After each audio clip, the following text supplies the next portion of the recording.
बारामतीचा बालेकिल्ला पुन्हा एकदा पवार कुटुंबाकडेच आलाय.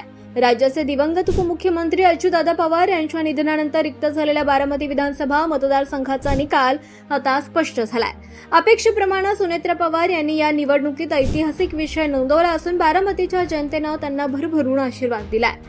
अजितदादांच्या अपघाती निधनानंतर संपूर्ण राज्याचं लक्ष या पोटनिवडणुकीकडे लागलं होतं.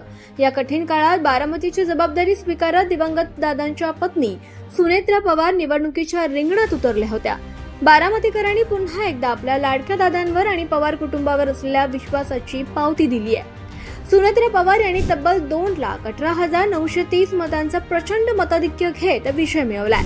विशेष म्हणजे अजितदादा जसे दरवेळी विक्रमी मतांनी निवडून यायचे, अगदी त्याच परंपरेला साजेसा विजय सुनेत्रा वहिनींनी देखील मिळवलाय.